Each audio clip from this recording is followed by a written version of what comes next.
नमस्कार, आप देख रहे हैं एसके इंडिया न्यूज और अगर अभी तक आपने हमारे चैनल को सब्सक्राइब नहीं किया है तो फटाफट सब्सक्राइब कर लीजिए और बेल आइकन का बटन दबा दीजिए ताकि हमारी नई अपडेट आपको समय से मिलती रहे। आइए डालते हैं आज खबर यूपी की रायबरेली से है, जहां सरकार द्वारा चलाई जा रही जन कल्याणकारी योजनाओं की जानकारी विकसित भारत संकल्प यात्रा के माध्यम से जन जन तक पहुंचाई जा रही है। इसी क्रम में राज्य मंत्री दिनेश प्रताप सिंह के प्रतिनिधि उमेश कुमार उर्फ कुन्नू के संयोजकत्व में पूरे बरियार सिंह मजरे जियोना गांव में शिविर लगाया गया, जिससे प्रमुख रूप से पूर्व जिला पंचायत अध्यक्ष अवधेश प्रताप सिंह और प्रमुख सत्येंद्र प्रताप सिंह, जिला पंचायत सदस्य विक्रांत अकेला, प्रधान संघ अध्यक्ष अरुण कुमार सिंह उर्फ दद्दू मौजूद रहे। आपको बता दें, कार्यक्रम का शुभारंभ मां सरस्वती के चित्र पर दीप प्रज्वलन और सरस्वती वंदना के पश्चात शुरू हुआ, जिसमें आला गायक रामकेश यादव द्वारा अपनी टीम के साथ बेहतरीन प्रस्तुति से उपस्थित लोगों में जोश भर दिया गया। ग्राम प्रधान उमेश कुमार उर्फ कुन्नू ने आए हुए सभी अतिथियों को फूल मालाओं के साथ अंग वस्त्र भेंट कर सम्मानित किया गया।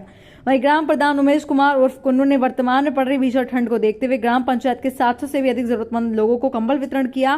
कार्यक्रम को संबोधित करते हुए मुख्य अतिथि अवधेश प्रताप सिंह ने देश और प्रदेश की सरकार द्वारा चलाई जा रही योजनाओं के संबंध में लोगों को अवगत कराया और प्रधानमंत्री आवास, मुख्यमंत्री आवास, आयुष्मान कार्ड, वृद्धा पेंशन, विधवा पेंशन, उज्ज्वला योजना, किसान सम्मान निधि के लाभार्थी को चाबी प्रमाण पत्र सौंपे।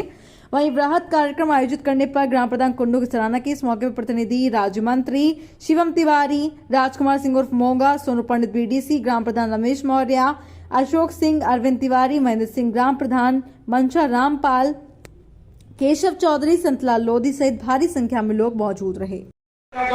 कार्यक्रम है, हमारी माताएं इतनी ज्यादा संख्या में आई हुई है, हम उनका धन्यवाद ज्ञापित करते हैं कि इतनी भारी संख्या में आप लोगों ने इस कार्यक्रम में अपना योगदान दिया है। आप लोग बधाई के पात्र हैं। कल भगवान राम की प्राण प्रतिष्ठा का कार्यक्रम है। ये कार्यक्रम पूरे विश्व में 50 देशों से ज्यादा में ये कार्यक्रम हो रहा है। ये अभी तक दीपावली, होली का त्योहार होता था, उसी तरह 22 जनवरी को हम लोग प्राण प्रतिष्ठा का भगवान राम का त्योहार हर 22 जनवरी को मनाएंगे। जो कि ये कार्यक्रम पूरे विश्व में हर देश में ये कार्यक्रम हो रहा है। आदरणीय मोदी जी आप लोगों के लिए दिन रात मेहनत करते हैं। आज की डेट में 80 करोड़ से ज्यादा लोगों को ration card, free ration card आदरणीय मोदी जी के द्वारा आप लोगों को फ्री में राशन उपलब्ध कराया जा रहा है, जिससे कि हम लोग केंद्र सरकार और प्रदेश सरकार के आभारी हैं। आज उत्तर प्रदेश में आदरणीय मोदी जी की सरकार है। इसके पहले की जो सरकारें हुआ करती थी, आप लोग देखते थे कि रात में लोगों को चलना मुश्किल हो जाता था, चाहे वो भारतीय जनता पार्टी के लोग हों, चाहे वो बसपा के लोग हों, चाहे वो सपा के लोग हों, चाहे वो कांग्रेस के लोग हों। आज हर पार्टी के लोग आदरणीय मोदी जी की, आदरणीय योगी जी की तारीफ कर रहे हैं। जो सुशासन आज उत्तर प्रदेश में काफी है, वो आदरणीय मोदी जी की देन है। आप लोग हमेशा गरीब लोगों के लिए मोदी जी, योगी जी रात दिन काम कर रहे हैं। मोदी जी आज की डेट में 3 घंटे 4 घंटे से ज्यादा रात में सोते नहीं है, 24 घंटे में। वही हाल उत्तर प्रदेश में आदरणीय योगी जी का है। तो हम लोग, हमारा लोगों का ये कर्ण है कि आने वाले 2024 के चुनाव में हमारी सरकार केंद्र में है, हमारी सरकार भाजपा की उत्तर प्रदेश में है, हमारी सरकार रायबरेली में होनी चाहिए, तभी हमारे जिले का अच्छा खासा विकास होगा। आने वाले समय में 2024 में हम लोगों का दायित्व है कि उत्तर प्रदेश में तो भाजपा की सरकार है ही, रायबरेली में भी हम लोकसभा के चुनाव में 2024 में भाजपा को जिता करके रायबरेली में भाजपा की सरकार बनाएंगे, तो हमारा लोगों का सफल होगा, कार्यक्रम सफल होगा। बहुत बहुत धन्यवाद। सरकार की योजनाओं को आप तक पहुंचाने का संकल्प, हमारे यशस्वी प्रधानमंत्री का संकल्प कि हमारे माताएं बहनों को, हमारे नौजवानों को, हमारे बुजुर्गों को, हमारे गरीब किसानों को, हमारे मजदूरों को सरकार की सभी योजनाएं पहुंचे। आखिरी पायदान पे खड़े व्यक्ति तक सरकार की योजनाओं का लाभ कैसे मिले, ये यात्रा है आदरणीय मोदी, ये यात्रा है हमारे मुख्यमंत्री योगी। ये यात्रा हमारी तभी पूर्ण होगी जब सरकार की योजनाओं का लाभ आप तक 100% पहुंचेगा। अभी आपके बीच में मोदी की गारंटी की वजह चल रही है। तो मोदी की गारंटी क्या है? मोदी जी ने जो वादा किया था कि सरकार का एक एक पैसा आपके खाते में पहुंचेगा, ये गारंटी होगी। और बहुत लाख नहीं पहुंचा खाते में, आप लोग खाते बहुत पैसा आपको, आप किसी को आवाज तक नहीं कर या किसी को आवाज नहीं करा, राशन जाए नहीं कहा, हमारे बता नहीं रहे हैं मिला ना। और बोलिए मोदी जी आपके लिए क्या कर रहे हैं? 80 करोड़ लोगों को राशन दे रहे हैं, वो भी मुफ्त दे रहे हैं, एक पैसा नहीं पड़ रहा है। तो ये ऊर्जा लोग तो होनी चाहिए।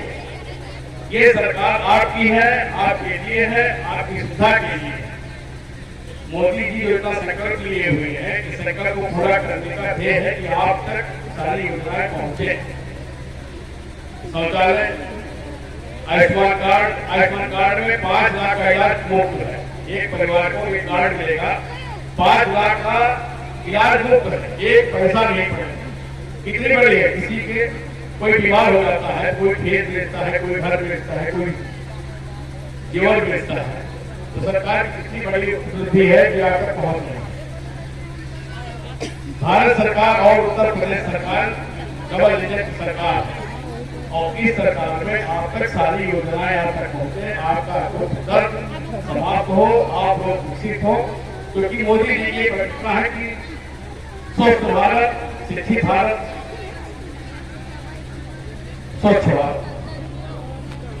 तो स्वच्छ भारत कैसे होगा? जब आपके क्षेत्र में, आपके गली में गंदगी फैली जाएगी, स्वच्छ भारत कैसे होगा? उसकी योजनाएं चल रही है, उसके लिए शौचालय बनाए गए हैं, शौचालय आप तक पहुंच नहीं पहुंच रहे हैं, शौचालय की व्यवस्था की जा रही है। मैं अभी बता रहा हूँ, शौचालय की व्यवस्था की जा रही है। शौचालय के ताल्लुक प्रधान खड़े हुए हैं, हमारे जिले से आए बड़े भाई हैं, आप नेतृत्व कर रहे पूरे उत्तर प्रदेश के, आप मुख्यमंत्री जी हैं। शौचालय का पैसा जिले में हमेशा रहता है। आप लोग ऑनलाइन प्रधान जी के माध्यम से कराइए, उसका सीधा पैसा आपके, जो भी सरकार का पैसा है, जो भी आप पाते हैं, वो सारा पैसा आपके अकाउंट में पहुंचेगा। उसका पैसा हमेशा रहता है सरकार के पास। अब आप लोग नहीं जाएंगे, कैसे काम करेंगे? आज हमारे नोडल आए हैं डॉक्टर साहब, डॉक्टर ने किए हैं, ये लोग इसलिए आए कि आप तक योजनाएं पहुंचे, आप लोग जानकारी ही नहीं है। ये कैंप लगे हैं, हमारे अधिकारी बंधु, हमारे कर्मचारी बंधु सब लोग आए हुए हैं। इसका मकसद खाली है कि आप तक योजनाओं को पहुंचे, जो नहीं पहुंची वो पहुंचेगी। हम लोगों का मकसद यही है, सरकार का मकसद यही है, हम लोग मकसद यही है। क्योंकि सरकार बिना आपके आशीर्वाद से आज मोदी जी प्रधानमंत्री है, आज योगी जी मुख्यमंत्री हैं, तो ये आपका आशीर्वाद है, ये आपका स्नेह है। और इसी आशीर्वाद को द्वारा हम लोग आए हैं आपके बीच में कि ये आशीर्वाद आपका हमेशा हम लोग के साथ रहे। क्योंकि राजनीति में कमल बोर्ड ने खिलाया है, अगर राजनीति विभाग को खिला देंगे तो मोदी जी का एक कमल, राजनीति का एक कमल दिल्ली जाएगा तो हम लोग और मजबूती मिलेगी। आपकी सांसद यहाँ कभी आती है क्या? कभी किसी ने देखा है यहाँ सांसद को? नाम जानते हैं आते आप लोग? नहीं जानते हैं, बताइए। आज हमारे बड़े भाई साहब आते हैं, आप क्षेत्र में मंत्री जी आते हैं, आप कम से कम 200 मीटिंग करते हैं। पूरे जिले में कोई ऐसा गाँव नहीं होता है जहाँ पर हमारे मंत्री जी ने मीटिंग न किया हो, बैठक न किया हो, आपके दर्द को समझाना हो। लेकिन और कोई आता नहीं, आप लोग वोट भी दे देते हैं। तो ऐसे लोगों को वोट मत दीजिए जो आपके दर्द को नहीं समझते, जो आपके बीच में नहीं आते हैं। आप कमल को खिलाइए। कमल कौन है? एक कमल यहाँ से जाएगा राजनीति से, तो राजनीति को मजबूती के लिए विकास पूरा होगा। क्योंकि राजनीति के सभी शासन लोग कुछ नहीं करते, आप न बीच में आते हैं न कुछ करते हैं। और आपके सरकार के द्वारा जितने हमारे अधिकारी बंधु आए हैं, हमारे कर्मचारी बंधु आए हैं, ये सब आपके बीच कभी इसके पहले और सरकार कोई आता था नहीं आते थे। आज आप बीच में इसका आप लोग लाभ उठाइए। जन को जागरण करने के लिए किया गया है, जिससे भारत को आजाद हुए 100 साल पूर्ण होने पर 2047 में 100 साल पूर्ण होंगे। जब तक सभी लोग विकसित नहीं होंगे, सबके पास नई ऊर्जा आया नहीं, तो भारत कैसे विकसित होगा? इसके लिए आपको सहयोग करना पड़ेगा, सही निर्णय लेना पड़ेगा। आप लोग सही निर्णय लेंगे, सही सोच रखेंगे, सही व्यक्ति को आशीर्वाद देंगे, तब ये विकास होगा। आज मोदी जी आपके पुस्तक को सुना रहे हैं, बहुत सारी योजनाएं आपके बीच में दे रहे हैं, आपको पेंशन दे रहे हैं, आपको उज्ज्वला गैस दे रहे हैं, आपको शौचालय दे रहे हैं, आपको आवास दे रहे हैं, तो इसके बारे में आप लोग सोचिए। आपको राशन, घर घर राशन मिल रहा है और वो 15-15 रुपये मिल रहा है, तो ये सब योजनाएं आप तक पहुंच रही है। इसी बात को लेकर सब पूरी की आई हुई है, हम लोग भी इसीलिए आए हुए हैं कि आप लोग बात समझिए, योजनाओं का लाभ है, योजनाएं पाइए। जब तक आप लोग जागरूक नहीं होंगे तब तक आप तक योजनाएं नहीं पहुंचेंगी। एक बात मुझे और कहना है कि रामदास की है ना वो कहा विश्राम, क्योंकि रामदास तब आएंगे जब राम जी होंगे, राम का आशीर्वाद होगा, राम का आशीर्वाद होगा तो हम लोग रामदास की परिक्रमा कर सकते हैं।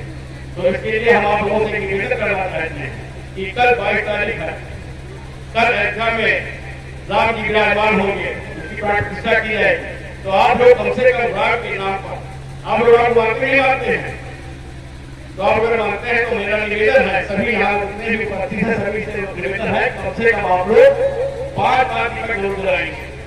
अगर आप लोग 5 दीपक जलाएंगे, उसका प्रकाश पूरे भारत में फैलेगा, तो भारत नए ऊर्जा नए आयाम के साथ आगे बढ़ेगा, भारत विकसित होगा। तो ये आप लोगों का आशीर्वाद होगा और उस दीपक को आप जरूर याद करिए और उसी दीपक सारे उसको मन को मिलाना है। तो ये प्रकाश पूरे भारत में फैले, राजनीति हमारा कमर मिलेगा तो पूरे भारत की नई ऊर्जा नई ताकत के साथ लोग आगे बढ़ेंगे। आप लोगों को आए हुए सभी खंड में सबका हार्दिक अभिनंदन और स्वागत है। मैं पूरा अपने अधिकारियों का, अपने कर्मचारियों का, अपने सभी बंधुओं का, अपने पत्रकार भाइयों का और हमारे आला मंडल से आए सभी साथियों का मैं पूरा हार्दिक अभिनंदन और स्वागत करता हूँ और विश्वास करता हूँ कि आप लोग राम के नाम का दीप जरूर जलाएंगे। जय श्री राम, जय श्री राम, जय श्री राम, जय श्री राम। विधायक बनाने का काम किया था श्री रामलाल किया है और आप सबके आशीर्वाद से पिताजी ने यमुना ग्राम सभा को विकास की नई ऊंचाइयों पर ले जाने का भी काम किया। और आज तो हम लोग के पास 3 ताकतें हैं। पहली ताकत कि देश में आदरणीय मोदी जी के नेतृत्व में लगातार देश तरक्की की ओर बढ़ रहा है। दूसरी ताकत उत्तर प्रदेश में माननीय योगी जी के नेतृत्व में हमारा प्रदेश लगातार तरक्की की ओर आगे बढ़ रहा है। और तीसरी ताकत आज हमारे जनपद में हमारे पास एक ऐसे नेता हैं जो पूरे जनपद में पैदल यात्रा करके आपकी समस्याओं को सुनने का काम कर रहे हैं। कभी आपने देखा कोई नेता आपके दरवाजे आकर आपकी समस्याओं को सुनने का काम किया है? किसी ने नहीं किया होगा। लेकिन हमारी तीसरी ताकत के रूप में हम सब के मंत्री आदरणीय श्री चाचा दिनेश प्रताप सिंह जी भी मौजूद है जनपद में। रायबरेली को लगातार वो विकास की नई ऊंचाइयों पर ले जाने का काम कर रहे हैं। आज इस संकल्प विकसित भारत यात्रा की जो गाड़ी, जो मोदी जी की गारंटी की जो गाड़ी आज यहाँ पे आई है, उसका उद्देश्य क्या है? उसका उद्देश्य यह है कि जो देश और प्रदेश की सरकारों से जो योजनाएं संचालित हो रही है, क्या वो गांव के आखिरी व्यक्ति तक पहुंच रही कि नहीं पहुंच रही। कभी हमेशा आप लोगों ने देखा होगा कि जब भी आप कोई लाभ चाहिए होता था तो आपको ऑफिस जाना पड़ता था, कर्मचारियों के पास जाना पड़ता, धक्के खाने पड़ते थे। लेकिन आज क्या बदलाव है? आज योगी जी की सरकार में और मोदी जी की सरकार में अधिकारी आपके दरवाजे बैठे हैं आपकी समस्या सुनने के लिए। ये सबसे बड़ा बदलाव है। और आपकी समस्या सुनेंगे और आपकी समस्या सुनने के बाद आपकी समस्याओं का समाधान भी यहीं पर बैठकर अधिकारी करेगा। यही बदलाव है योगी जी और मोदी जी की सरकार में। आज अनेकों योजनाएं चल रही देश और प्रदेश से। राशन मिल रहा है, शौचालय मिल रहा है, आयुष्मान कार्ड के माध्यम से आप सबका इलाज हो रहा है और भी बहुत सी योजनाएं जिनकी जानकारी शायद आप सबको न हो। इसलिए मोदी जी की गारंटी जारी है, पूरे देश से गांव-गांव जा रही है। और जो योजनाएं चल रही सरकार की, वो योजनाएं की जानकारी आपको होनी चाहिए। जब तक आपको जानकारी उन योजनाओं के बारे में नहीं होगी तब तक उन योजनाओं का लाभ आप नहीं ले पाएंगे। इसलिए सबसे बड़ी बात है कि आपको भी जागरूक होना पड़ेगा कि कौन सी योजना हमारी सरकार हमारे लिए चला रही है। बहुत योजनाएं प्रदेश से और देश से चल रही है, आप सबको उसका लाभ भी मिल रहा है। और हमारी सरकार की मंशा भी यही है कि जब तक आखिरी पौधाएं पर बैठा हुए व्यक्ति का विकास न हो तब तक हमारी सरकार रुकने वाली नहीं है। और लगातार आपके दरवाजे अधिकारी कर्मचारी बैठकर आपकी समस्याओं को सुनने का काम करेगा। इन्हीं शब्दों के साथ एक बार फिर आए हुए सभी लोगों का बहुत बहुत आदर करता हूँ, अभिनंदन करता हूँ। ये जनई गांव जनमेजरी के नाम से जाना जाता है। यहाँ पर हमारे जनमेजरी की जो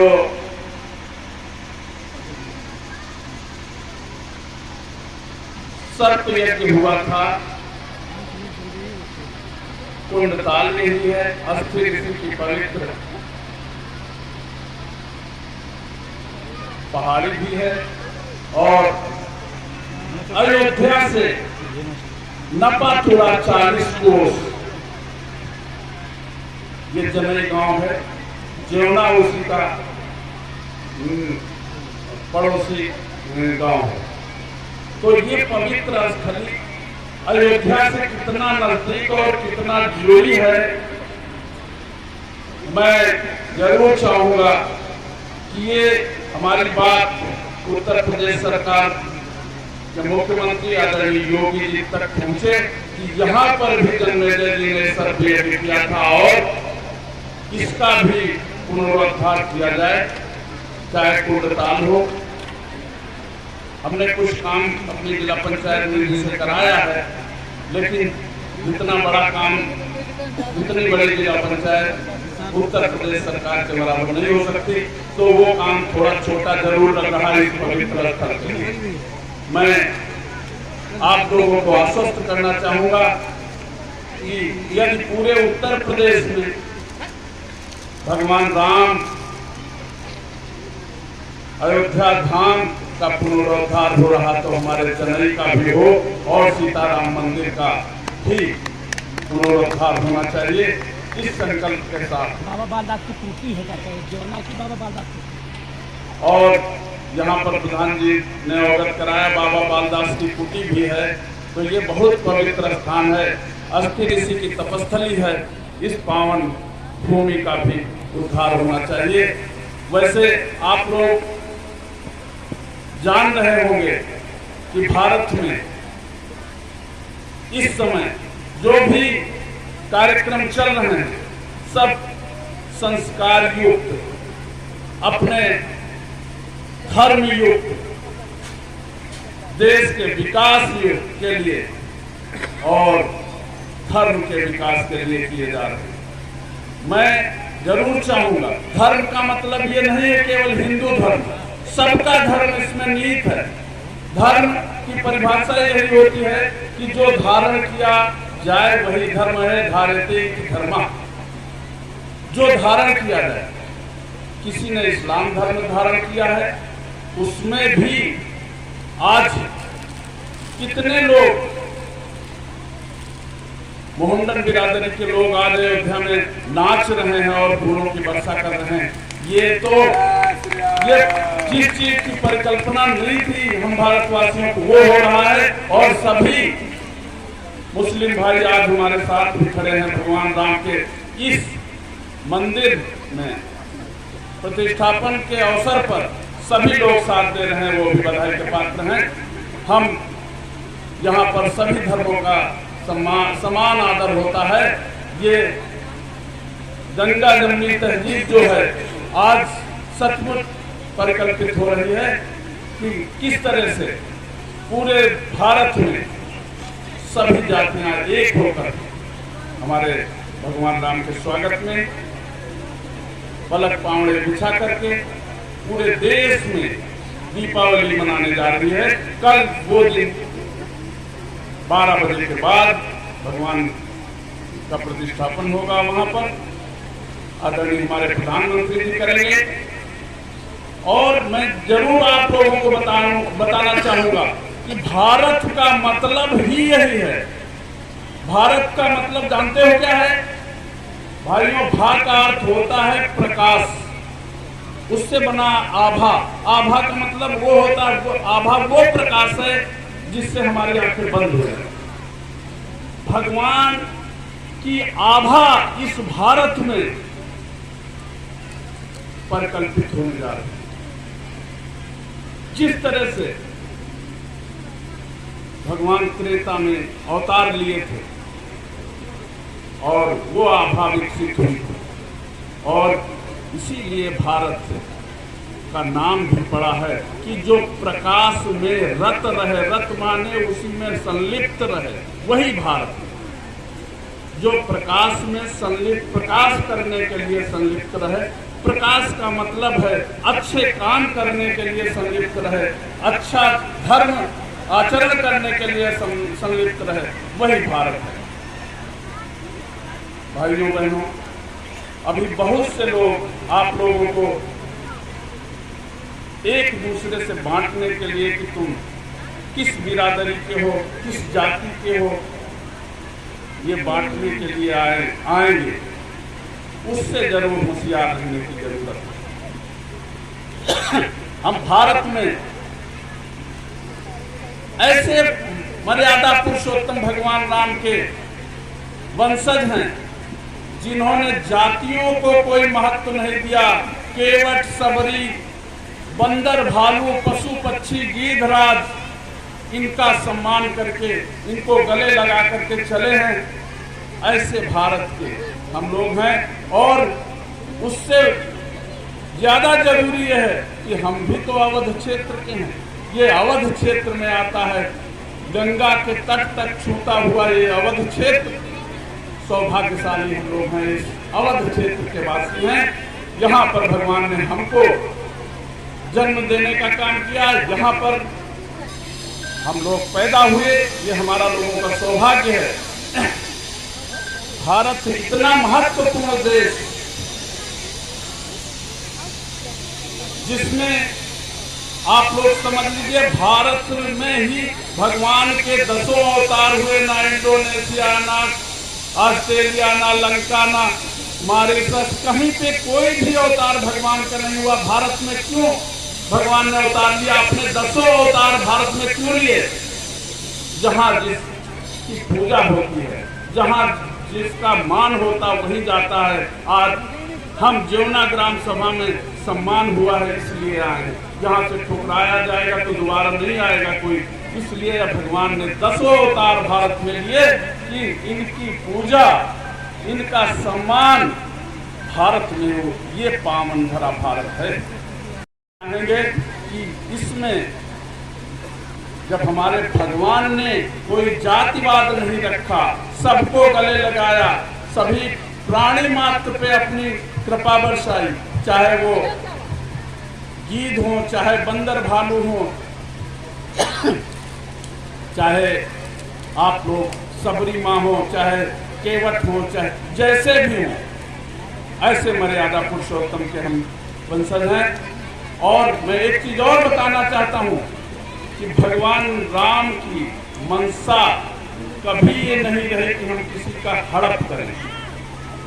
उन्होंने रावण को जीता, परास्त किया तो उन्हीं के भाई को दे दिया अपनी राज्य। चाहते तो एक भाई को वहां का राजा बना सकते थे श्रीलंका का, नहीं बनाया। हड़प नीति नहीं थी उनकी। सुग्रीव को चाहते तो किष्किंधा का महाराज ना बना करके अपने एक भाई को बना देते, लेकिन हड़प नीति नहीं थी।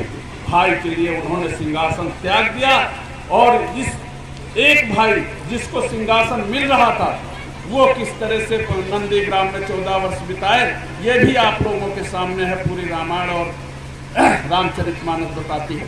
तो हम लोग इतना सौभाग्यशाली हैं कि कभी न जातियों में बटे, न किसी धर्म में बटे, एक होकर के, एकजुट होकर के अपने धर्म और कर सत्कर्मों का प्रचार प्रसार, ये मनुष्य का जीवन है। मनुष्य का जीवन कितनी किस्मत वालों, कितने सौभाग्य से प्राप्त होता है आप लोगों को पता है।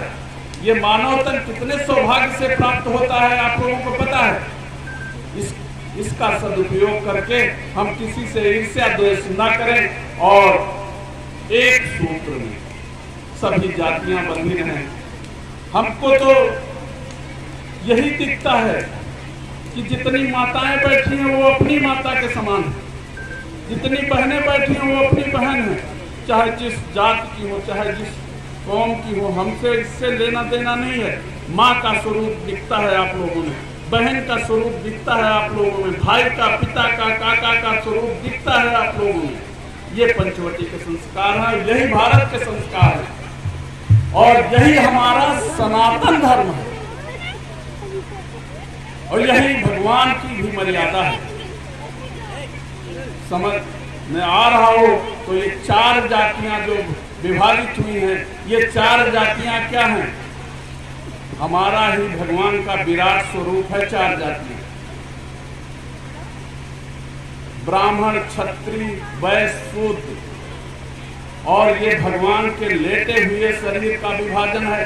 भला बताओ, लेटने के बाद सभी जातियां बराबर हो जाती हैं कि नहीं?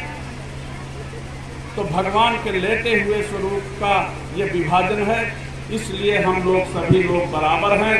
चाहे ब्राह्मण सर माना गया है तो झुकता है पैरों में, पैर को यदि शूद्र माना गया है तो ब्राह्मण पैरों में झुकता है, तो क्या बराबर कौन ऊंच कौन नीच हुआ? बताओ, सभी लोग बराबर हुए कि नहीं?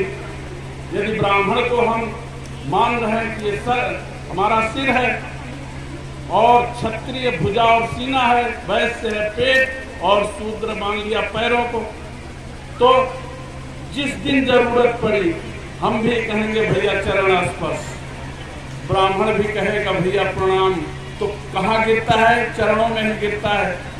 तो कोई छोटा बड़ा नहीं है, अपने अपने कर्म है सबके, अपने अपने धर्म है सबके। पैर का धर्म है चलना, पेट का धर्म है सब अंगों को बराबर खुराक पहुंचाना, क्षत्रिय का धर्म है रक्षा करना और ब्राह्मण का धर्म है सबको दिमाग से, बुद्धि से संस्कारवान बनाना। तो सबके अपने अपने कर्म हैं, सबके अपने धर्म हैं। तो इस स्थिति में हम लोग कोई ऊंच नीच नहीं है, हम लोग बराबर के हैं। सबका साथ, सबका विकास, और यही है भारतीय जनता पार्टी का प्रयास। हम यही चाहेंगे कि भारतीय जनता पार्टी का प्रयास जो है वो भारत में सफल रहे। भाइयों, जब आज के ये सामने विद्यालय है, आज के 25 साल पहले ये भी इसका देखते तो कैसा होता है, आज की दशा इसकी कैसी है, इसी से परिकल्पना कर लो कि कितना विकास हुआ है, रोडों का कितना विकास हुआ, रेलवे का कितना विकास हुआ। भारत में एयरपोर्ट केवल मात्र 2 थे, वो भी नाम के एक एयरपोर्ट था हमारे उत्तर प्रदेश में, अब 8 नए बन चुके हैं। ये विकास का स्वरूप चमकता हुआ न नजर आए। कोई रोड देख लीजिए, जितने हाईवे हैं, 4 नेशनल हाईवे आपके रायबरेली से गुजर रहे हैं, तो आपको पता होना चाहिए कि विकास का क्या कि कितनी अच्छी गति है। तो इस गति में आपको की सहभागिता क्या है कि 1 वोट की जरूरत पड़े तो भारतीय जनता पार्टी के खाते में जाए और विकास की सहभागिता आपकी निर्धारित रहे। कहीं दूसरे को, कहीं किसी के भटकावे में ना आकर के इतना प्रयास करने वाले मुख्यमंत्री, इतना प्रयास करने वाले प्रधानमंत्री, ऐसी परिस्थितियों में जब वोट का मौका आए तो आप लोग सहर्ष सब लोग घरों से निकल करके कमल पे मुहर लगाने का काम करेंगे। यही हमारी आप लोगों से एक मांग है और